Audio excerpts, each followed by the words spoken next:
Very nice. Okay. Good morning, Dandavat, dear friends.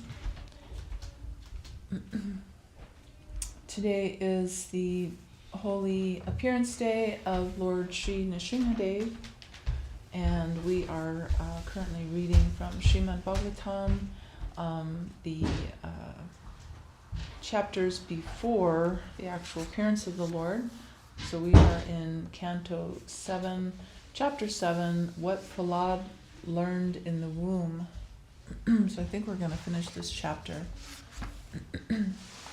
Om Maganatamrandasya Gananjana Salakaya Jakshurimlitan Yena Tasmai Shri Gurave Namaha Gurvabhishta Suparakam Guru Ganera Shisha Sambhushitam Chincha Samashtavedani Punam Shri Rupa Pantanagam Govinda Vidamushvalam Varatanam Bhakti Amitam Sundaram Vande Vishwaguruncha Divya Bhagavat Premno Hibija Pradam Panchakalpa Trubhuscha Kripa Sandhuveva Cha Patitanam Pavanabhyo Vaishnabhyo Namo Namaha.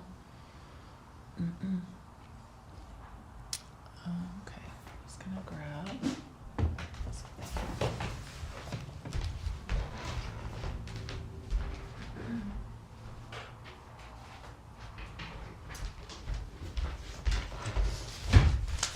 So offer obeisances to Srila Bhakti Vedanta Swami Maharaj Prabhupada, who has made the translations and the purports of this beautiful Srimad Bhagavatam. Prayers and glorification of Srimad Bhagavatam. Narayanam Namaskritya Naram Chaiva Narottamam Devim Saraswatim Vyasam Tato Jayam Udurayat. Before reciting the Srimad Bhagavatam, which is the very means of conquest, one should offer respectful obeisances unto the personality of Godhead, Narayan, unto Narayan, Rishi, the supermost human being, unto Mother Saraswati, the goddess of learning, and unto Srila Vyasadeva, the author. Krishna Swadama Pagate Dharma Gyana Divi Saha Kalau Nashta Drisham Esha Puranarko Dunotita. This Bhagavat Purana is as brilliant as the sun, and it has arisen just after the departure of Lord Krishna to his abode, accompanied by religion, knowledge, etc. Persons who have lost their vision due to the dense darkness of ignorance in the age of Kali shall get light from this Purana. Idam Bhagavatam Nama Puranam Brahma Samitam Uttama Shloka Charitam Shakara Bhagavan Rishi Nriyashaya Lokasha Danyam Svashtanyanam Mahat. This Srimad Bhagavatam is the literary incarnation of God, and it is compiled by Srila Vyasadeva, the incarnation of God. It is meant for the ultimate good of all people, and it is all successful, all blissful, and all perfect. By regular attendance in classes on the Bhagavatam, and by rendering of service to the pure devotee, all that is troublesome to the heart is almost completely destroyed, and loving service unto the personality of Godhead, who is praised with transcendental songs, is established as an irrevocable fact. Sri Vyasadeva delivered it to his son, who is the most respected among the self-realized, after extracting the cream of all Vedic literatures and histories of the universe. Okay. Jai Srimad Bhagavatam Ki Jai. Okay, so I will repeat I think it was the last verse we read yesterday. So, what Prahlad learned in the womb. So we remembering that Hiranyakashipu was a very powerful demon, but he was not satisfied with that, and he wanted even more power. So he power to overcome the demigods, and also more than that he wanted. So he went to the mountains to perform severe austerities. So when that happened, the demigods came in, and they they took his family members and everything, and they took his wife, who had Prahlad in her womb. She was pregnant with Prahlad. And the demigods were going to actually, they wanted to, because they were thinking that he was the son of a demon, he was going to be a great demon, that as soon as he was born they were going to kill him. But then Narada Muni came and he said, no, actually he's a great devotee, and not to kill him. Don't do this. So because of their, they were respecting Narada Muni, then they took that instruction, and Narada Muni took her to his ashram. I think that's where they went, right? Did they go to Narada Muni's ashram? Does he have an ashram? Now I don't know where they went, but I think they went to an ashram, and Narada Muni was instructing her, and in the womb, Prahlad Maharaj was hearing this as well. And so that's how he learned what he was, in the previous chapter, he was teaching his demoniac school friends. And at the end of that chapter, they asked him, well, how you live in the palace of a demon, how did you learn all this? So this chapter is explaining how he learned all that. Okay, so this is a verse of Prahlad Maharaj. Again, speaking to the students. Therefore, my dear friends, O sons of the demons, your duty is to take to Krishna consciousness, which can burn the seed of fruitive activities artificially created by the modes of material nature, and stop the flow of the intelligence in wakefulness, dreaming, and deep sleep. In other words, when one takes to Krishna consciousness, his ignorance is immediately dissipated. Tatra payo sahasranam ayam bhagavata dodita yad ishvare bhagavati yata yair anjasa rati. Of the different processes recommended for disentanglement from material life, the one personally explained and accepted by the Supreme Personality of Godhead should be considered all perfect. That process is the performance of duties by which love for the Supreme Lord develops.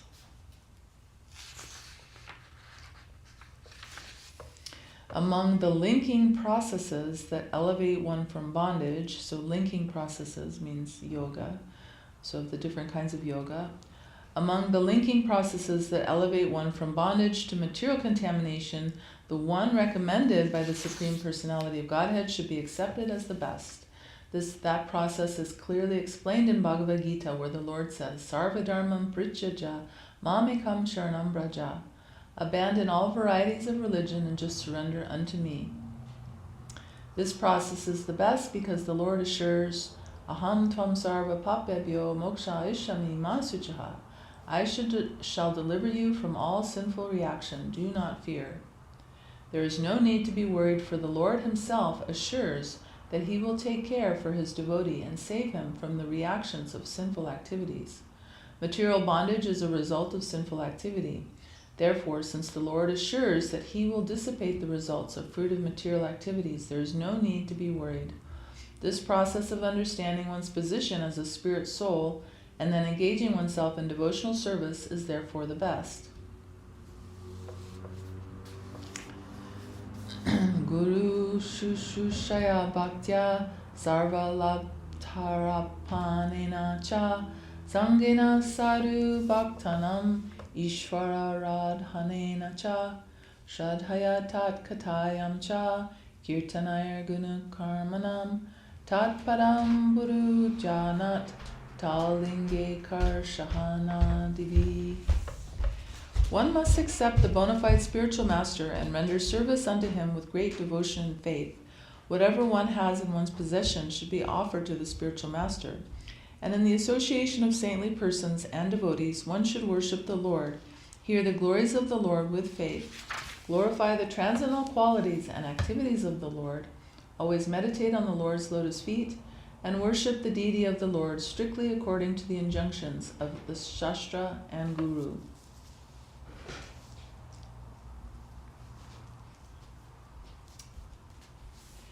Hari sarveshu bhuteshu bhagavan asta ishvara iti bhutani manasha kamashtai sadhu manayat manayat.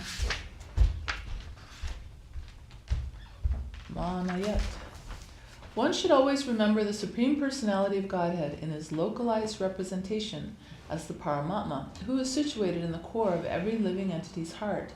Thus, one should offer respect to every living entity according to that living entity's position or manifestation.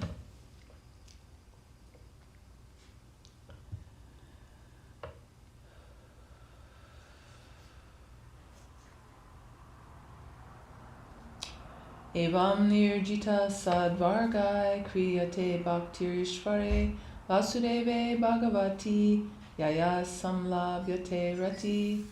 By these activities, as mentioned above, one is able to cut down the influence of the enemies, namely lust, anger, greed, illusion, madness, and jealousy. And when thus situated, one can render service to the Lord. In this way, one surely attains the platform of loving service to the Supreme Personality of Godhead.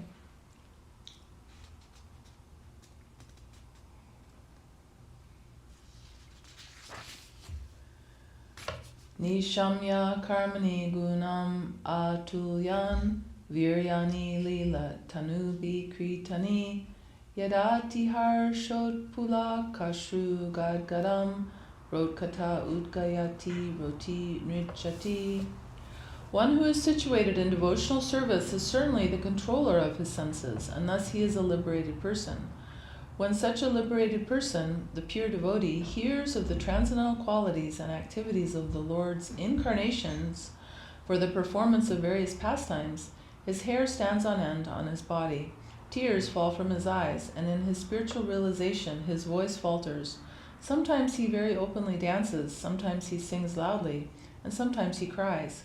Thus he expresses his transcendental jubilation.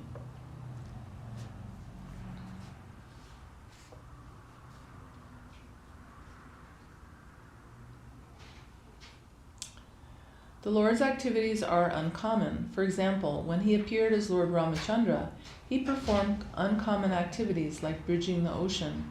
Similarly, when Lord Krishna appeared, he raised the Govardhan hill when he was only 7 years of age, raised it with his finger.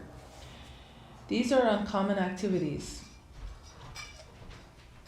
Fools and rascals who are not in the transcendental position consider these uncommon activities of the Lord to be, Fools and rascals who are not in the transcendental position consider these uncommon activities of the Lord to be mythological, but when the pure devotee, the liberated person, hears about these uncommon activities of the Lord, he immediately becomes ecstatic and exhibits the symptoms of chanting, dancing, and crying very loudly and jubilantly.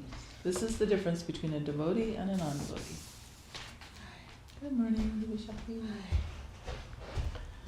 Yadagraha grashta eva kvachid dasachi.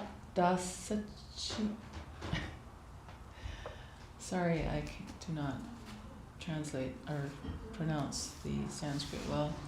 Akrandati jayati vandate janam mahushvasham bhakti hare jagatpate narayana jatma matirgata trapaha. When a devotee becomes like a person haunted by a ghost, he laughs and very loudly chants about the qualities of the Lord. Sometimes he sits to perform meditation, and he offers respects to every living entity. Could you shut that door, please? Sometimes he sits to perform meditation, and he offers respects to every living entity, considering him a devotee of the Lord. Constantly breathing very heavily, he becomes careless of social etiquette and loudly chants like a madman, Hare Krishna, Hare Krishna, O my Lord, O Master of the Universe.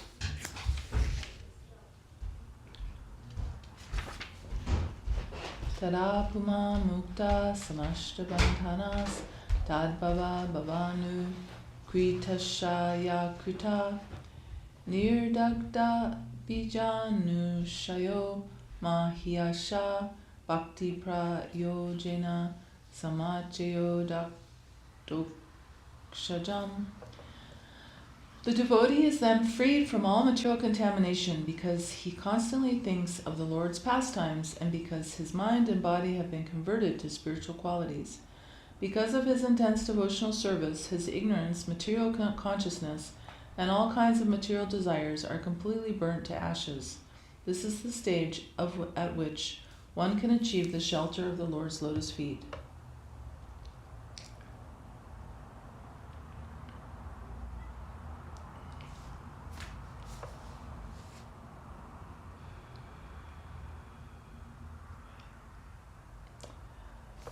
Adoksajalambam ihashubatmana sharirina samrishti chakra shatanam tad brahma nirvana shukam vidur buddhas tato bhajanvam pridaye rid ishvaram. The real problem of life is the repetition of birth and death, which is like a wheel rolling repeatedly up and down. This wheel, however, completely stops when one is in touch with the Supreme Personality of Godhead. In other words, by the transcendental bliss realized from constant engagement in devotional service, one is completely liberated from material existence. All learned men know this. Therefore, my dear friends, O sons of the Asuras, immediately begin meditating upon and worshipping the Supersoul within everyone's heart.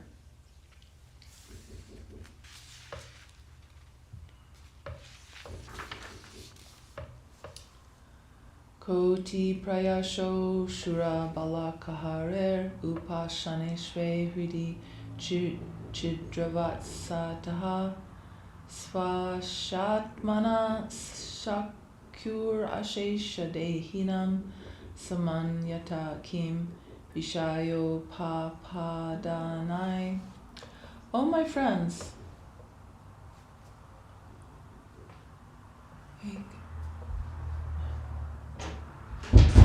friends, sons of the Asuras, the Supreme Personality of Godhead in his Supersoul feature always exists within the cores of the hearts of all living entities. Indeed, he is the well-wisher and friend of all living entities, and there is no difficulty in worshipping the Lord. Why then should people not engage in his devotional service? Why are they so addicted to unnecessarily producing artificial paraphernalia for sense gratification?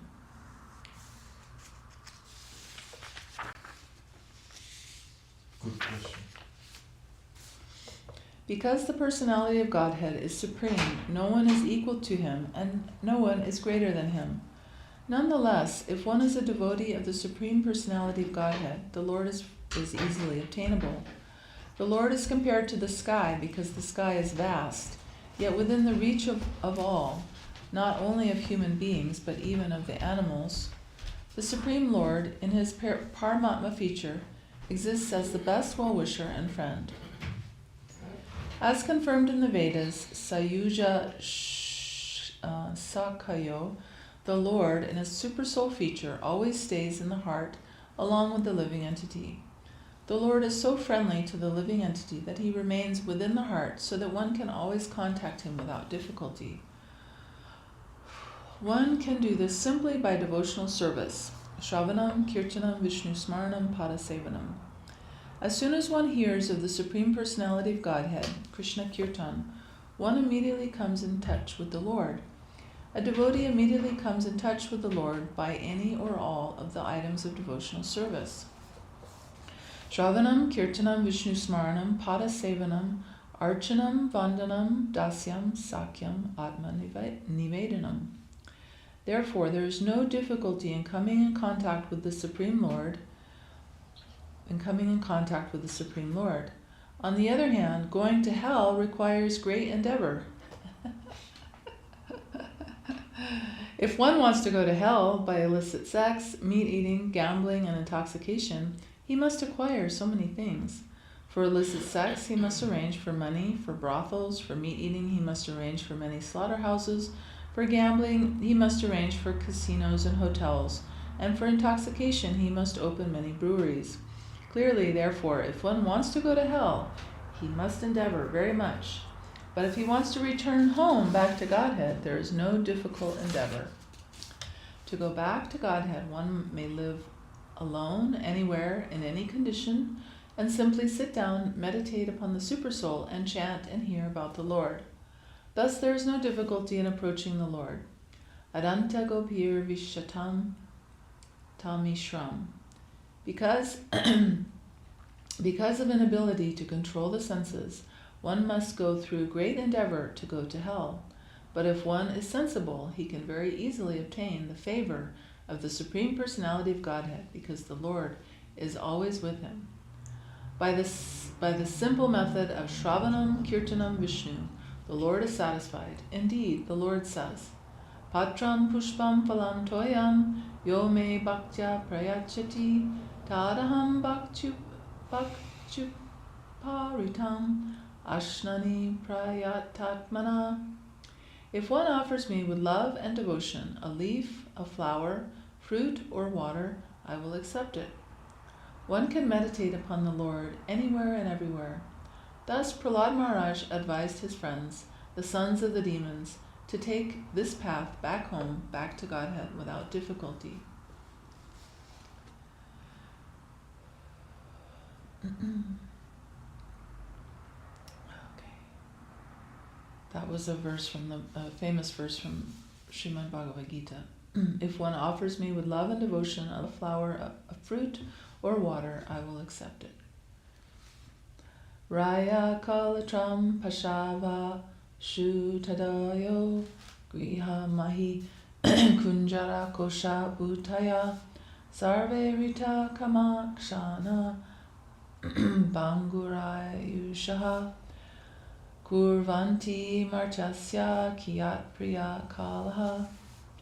One's riches, beautiful wife and female friends, one's sons and daughters, one's residence, one's domestic animals like cows, elephants, and horses, one's treasury, economic development, and sense gratification. Indeed, even the lifetime in which one can enjoy all these material opulences are certainly temporary and flickering. Since the opportunity of human life is temporary, what benefit can these material opulences give to a sensible man who has understood himself to be eternal?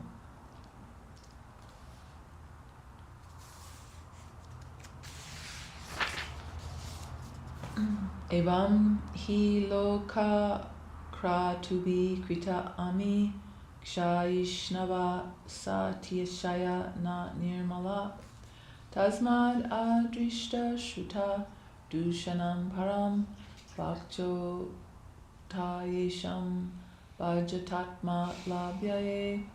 It is learned from Vedic literature that by performing great sacrifices, one may elevate himself to the heavenly planets.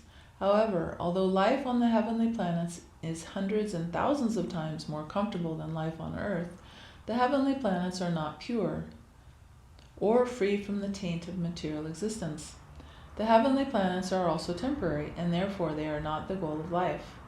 The Supreme Personality of Godhead, however, has never been seen or heard to possess inebriety.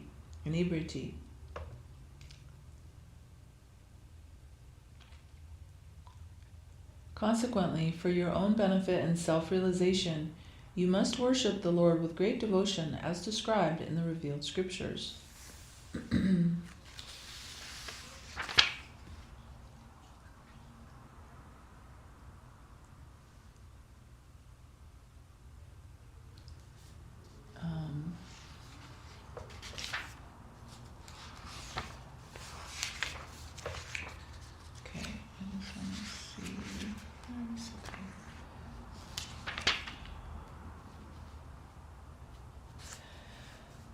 As stated in Bhagavad Gita, Kshine punye marcha lokam vishanti.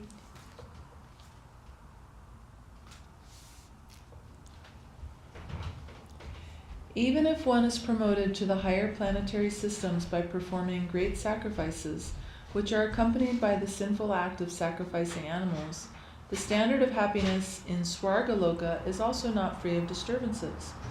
There is a similar struggle for existence even for the king of heaven, Indra. There is no practical benefit in promoting oneself to the heavenly planets. Indeed, from the heavenly planets one must return to this earth after one has exhausted the results of his pious activities. In the Vedas it is said, Tad yateha karma jito loka kshiyate evam evamutra punya jito loka kshiyata. As the material positions we acquire here by hard work are vanquished in due course of time, one's residence in the heavenly planets is also eventually vanquished. According to one's activities of piety in different degrees, one obtains different standards of life, but none of them are permanent, and therefore they are all impure. Consequently, one should not endeavor to be promoted to the higher planetary systems, only return to this earth or descend still lower to the hellish planets. To stop this cycle of going up and coming down, one must take to Krishna consciousness. Sri Chaitanya Mahaprabhu therefore said, Brahmanda Brahmite Kona Bhagyavan Jeev Guru Krishna Prasade Pai Bhakti Lata Bij. The living entity is rotating in the cycle of birth and death, going sometimes to the higher planets and sometimes to the lower planets. But that is not the solution to the problem of life. But if by the grace of Krishna one is fortunate enough to meet a guru, a representative of Krishna, one gets the clue to returning home back to Godhead, having achieved self-realization. This is what is actually desirable. Vajatatma labhyayai. One must take to Krishna consciousness for self-realization. Yad arta iha karmani vidvam manyaskrinarha karochato viparyasham amogam vindate phalam. A materialistic person, thinking himself very advanced in intelligence, continually acts for economic development. But again and again, as enunciated in the Vedas, he is frustrated by material activities, even in this life or in the next. Indeed, the results one obtains are inevitably the opposite of those one desires. No one has ever achieved the results he desired from material activities.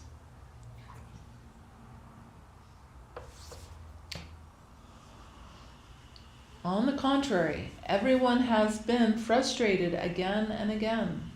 Therefore, one must not waste his time in such material activities for sensual pleasure, either in this life or in the next.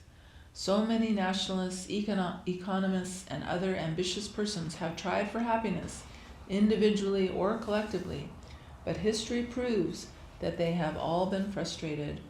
In recent history, we have seen many political leaders work hard for individual and collective economic development, but they have all failed. This is the law of nature, as clearly explained in the next verse. Shukaya dukkha mokshaya sankalpa iha karmina sarapnoti haya dukkham anihaya sukharita.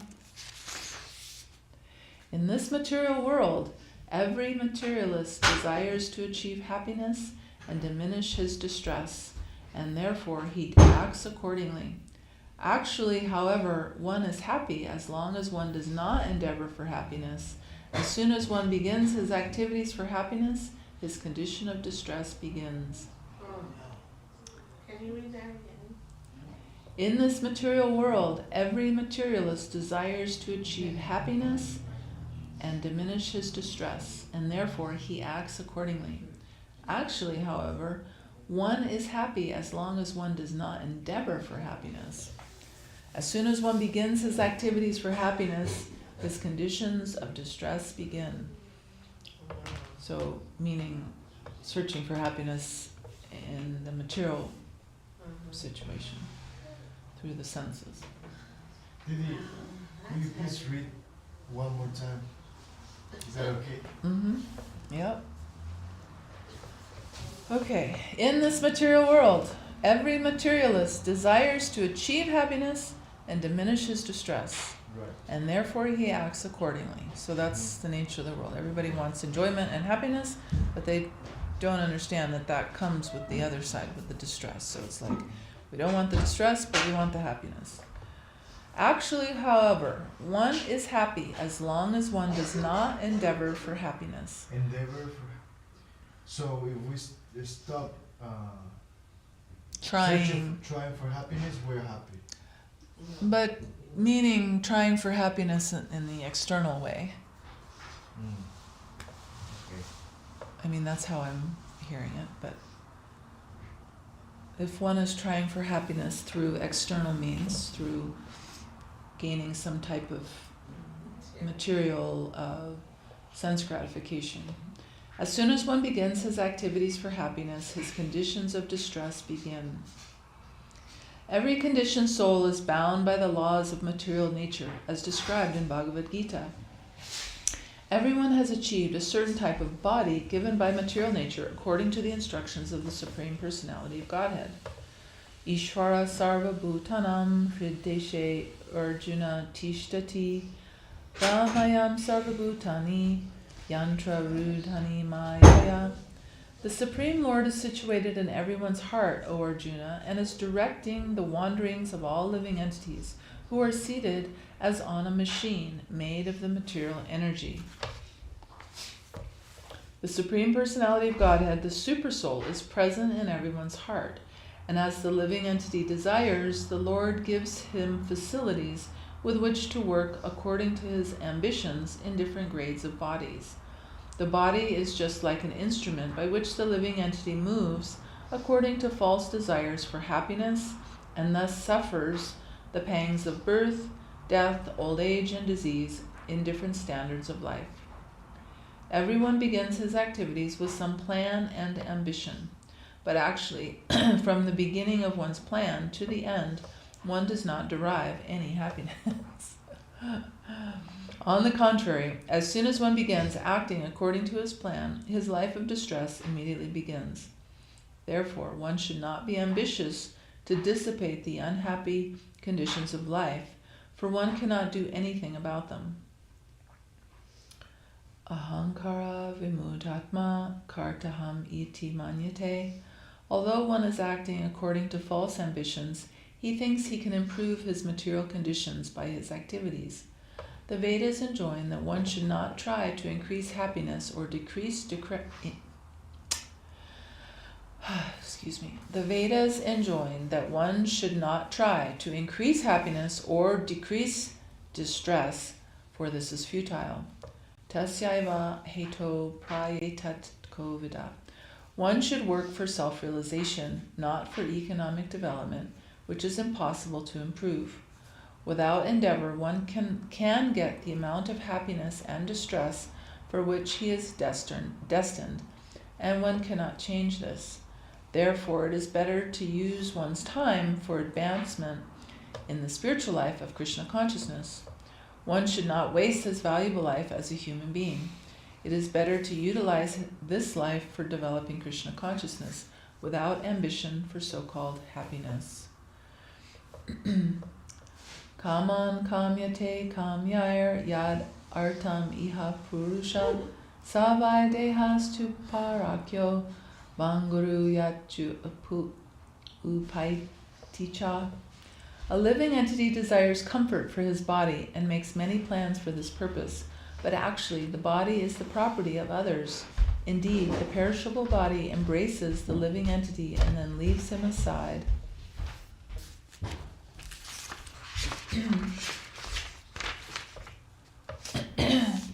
Since the body itself is ultimately meant to become stool or earth, what is the meaning of the paraphernalia related to the body, such as wives, residence, wealth, children, relatives, servants, friends, kingdoms, treasuries, animals, and ministers? They are all temporary. What more can be said about this? Kim etair atmanas tuchair saha dehina nashvarai anartar arta shankashire Nityananda rasodade Nityananda. All this paraphernalia is very near and dear as long as the body exists, but as soon as the body is destroyed, all things related to the body are also finished. Therefore, actually, one has nothing to do with them, but because of ignorance, one accepts them as valuable. Compared to the ocean of eternal happiness, Nityananda, they are most insignificant. What is the use of such insignificant relationships for the eternal living being? What is the use of such insignificant relationships for the eternal living being? Krishna consciousness, devotional service to Krishna, is the ocean of eternal bliss. In comparison to this eternal bliss, the so-called happiness of society, friendship, and love is simply useless and insignificant. One should therefore not be attached to temporary things. One should take to Krishna consciousness and become eternally happy.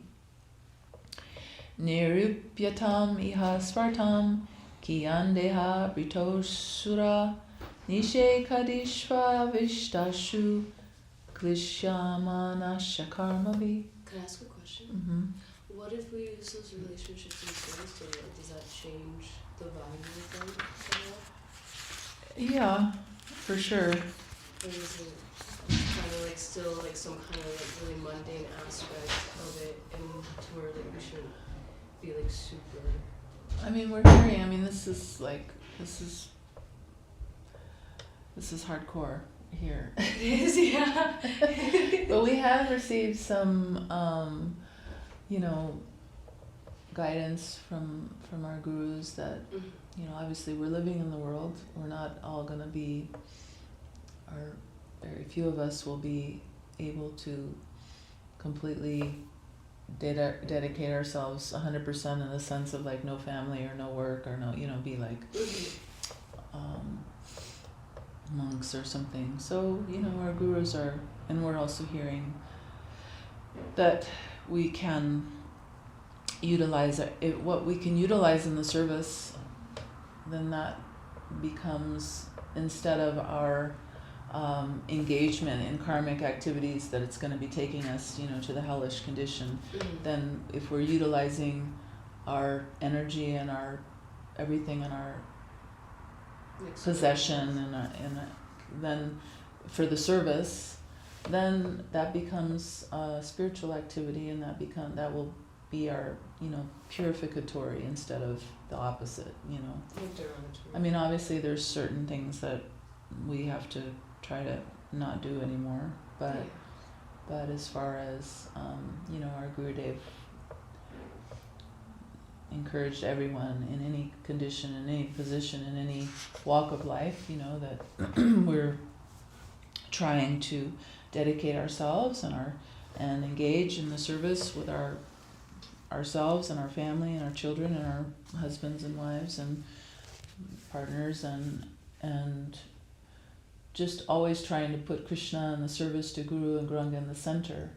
So, we've come into this world with a particular karma, with a particular body, with a particular situation. So it's not necessarily that we can renounce that, but we have to just learn how to adjust our consciousness, putting Guru Granga in the center, and then everything becomes auspicious, watering the root of the tree. So, by watering the root of the tree, then everything becomes fulfilled and we become happy also. That makes me think of when she was reading Chaitanya Charitamrita, and it was talking about the our regular principles. And I remember asking a question of how do we take that and in a sense offer if we're engaging in that.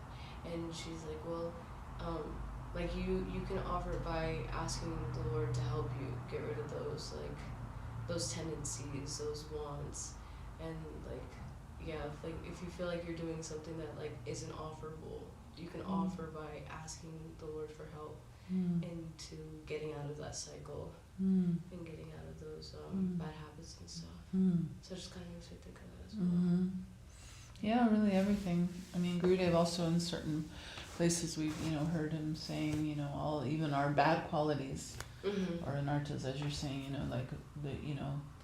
if I am having these things that I noticed, even certain things he's saying that can be even we're engaging those in service. If somebody's lusty, then they can engage that lust in wanting to hear more about Krishna, or if one is angry person, then they can engage that anger in maybe, protecting the devotees or somehow, but somehow engaging those things, because artificially trying to remove them, like of course we're trying to remove them through the process, but there's so many things are going to still be there until they're not there anymore. But while they're still there, we're still trying to engage every aspect of ourselves somehow. And if it's through prayer, if it's through the service, somehow engaging that, that's really the very best thing to do. Thank you, Lady. Appreciate it. My dear friends, O sons of the Asuras, the living entity receives different types of bodies according to his previous fruit of activities. Thus he is seen to suffer with reference to his particular body in all conditions of life, beginning with his infusion into the womb. Please tell me, therefore, after full consideration, what is the living entity's actual interest in fruit of activities which result in hardship and misery? Karmanya arabhyate dehi dehanatmana nuvartina karma bistanute deham ubayam tva vivekata. The living entity who has received his present body because of his past fruit of activities may end the results of his actions in this life, but this does not mean that he is liberated from bondage to material bodies. The living entity receives one type of body, and by performing actions with that body he creates another. Thus he transmigrates from one body to another through repeated birth and death because of his gross ignorance. Morning. Jayanta Krishna Prabhu Ki Jai.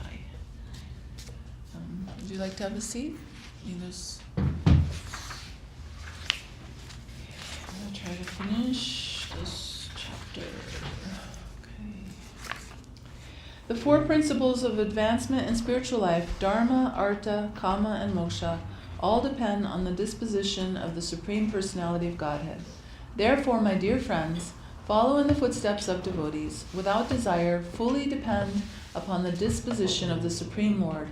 Worship him, the Super Soul, in devotional service. So these are still, Prahlad Maharaj is speaking still to his classmates.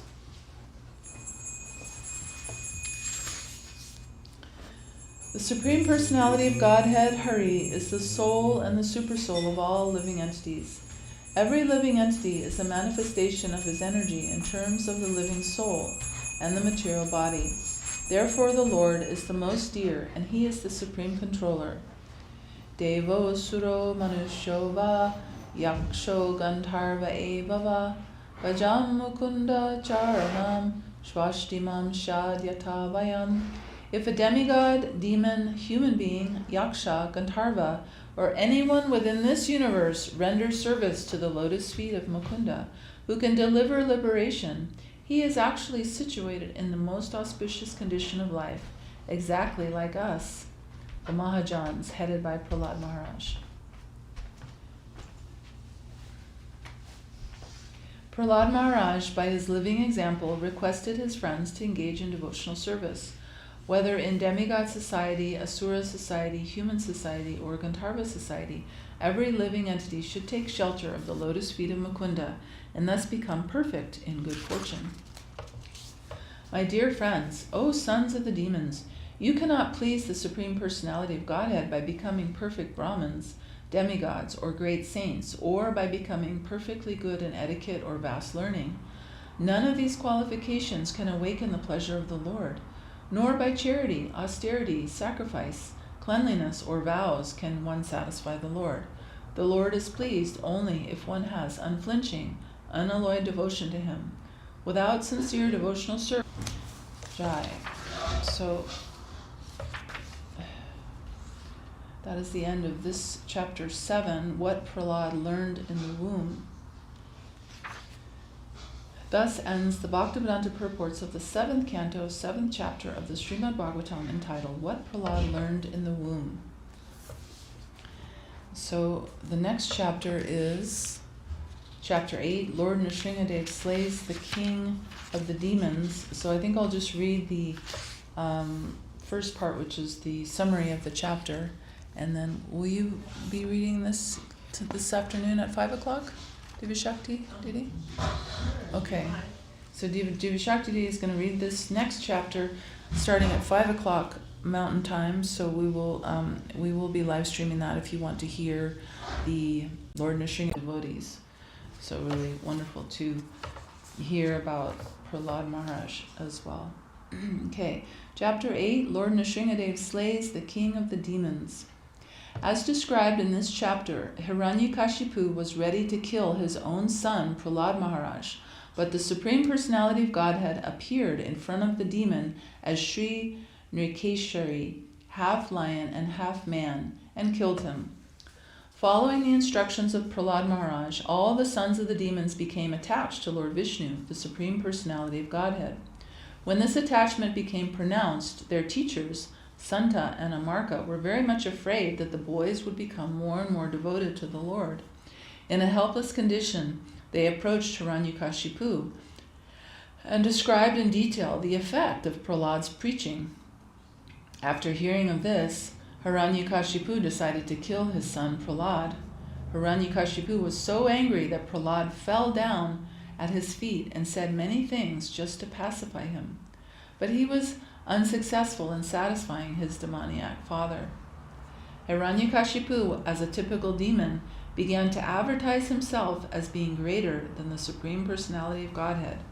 But Prahlad Maharaj challenged him, saying that Hiranyakashipu was not God, and began to glorify the Supreme Personality of Godhead, declaring that the Lord is all-pervading, that everything is under him, and that no one is equal to or greater than him.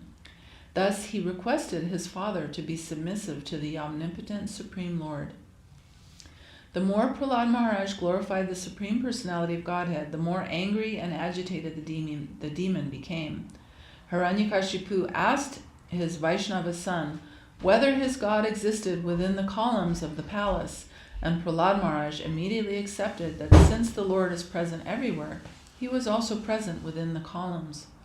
When Hiranyakashipu heard this philosophy from his young son, he derided the boy's statement as just the talk of a child and forcefully struck the pillars with his fist.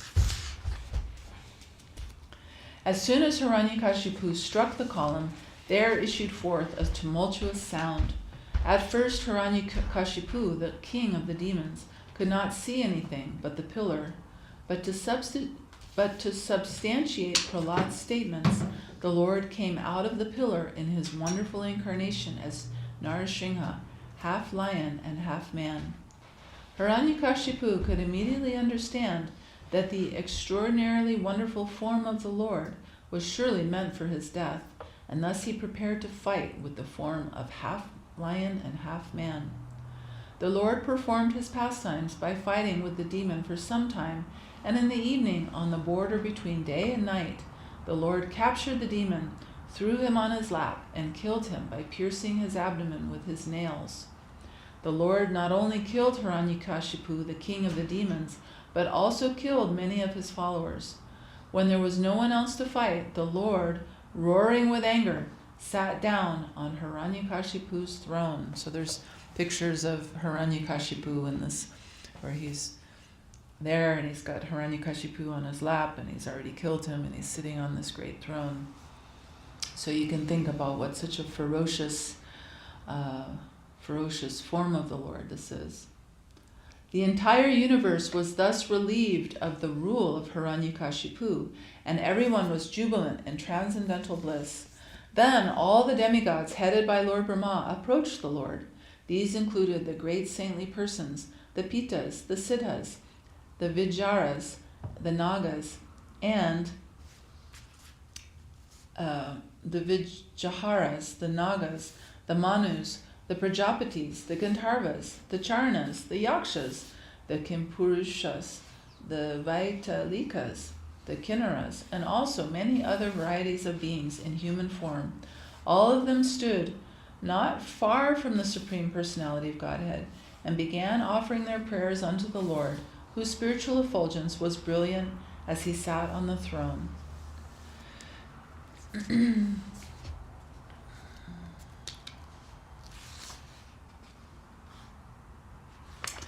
So I'm going to stop there. That was just the short summary of the chapter 8, which we will read later. So that will be 5 o'clock our time in Salt Lake City. Anybody's welcome to join to hear that. Later we will be live streaming on Facebook and on YouTube, SCSMission Kirtan Center. So please tune in. And now we can chant Hari Haraya. And Jayanta Krishna Prabhu is here. Would you like to chant Hari Haraya, Jayanta Krishna? Okay. Okay. You have cartons? Mm-hmm. You prefer cartels? No. Oh. I can play. Hari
Narottama Das or Krishna Das? Narottama Das. Narottama Krishna Das. Okay. Hari Nama Nama Sankirtana Narottama Das. Hari Nama Sankirtana Narottama Das. Hare Krishna, Krishna Krishna, Hare Hare. Hare Krishna, Krishna Krishna, Hare Hare. Hare Rama, Rama Rama, Hare Hare. Hare Rama, Rama Rama, Hare Hare. Hare Krishna, Krishna Krishna, Hare Hare. Hare Krishna, Krishna Krishna, Hare Hare. Hare Rama, Rama Rama, Hare Hare. Hare Rama, Rama Rama, Hare Hare.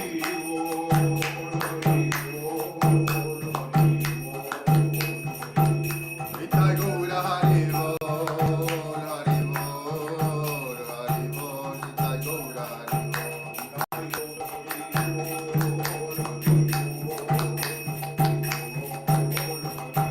Nitai Gaura Hari Bol, Hari Bol, Hari Bol, Nitai Gaura Hari Bol.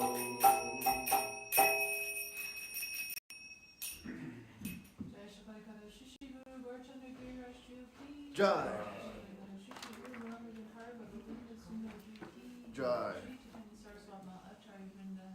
Jai.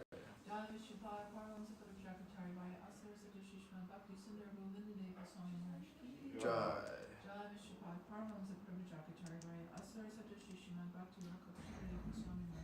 Jai. Jai Vishupad Bhagavan Srila Bhakti Siddhanta Saraswati Thakur Prabhupada Ki Jai. Jai. Jupiter Guru Varga Ki Jai. Jai. Acharya Srila Haridas Thakur Ki Jai. Jai Shri Guru Varga Ki Jai. Jai Shri Nrsimhadev Ki Jai. Jai Shri Prahlad Maharaj Ki Jai. Divine appearance Shri Nrsimha Chaturdasi Ki Jai. Appearance of Lord Narasimha Ki Jai. All the world devotees Ki Jai. All the assembled devotees Ki Jai. Vasudevi Ki Jai. Marina Sankirtan Ki Jai. Jai Shri Prabhupada Ki Jai.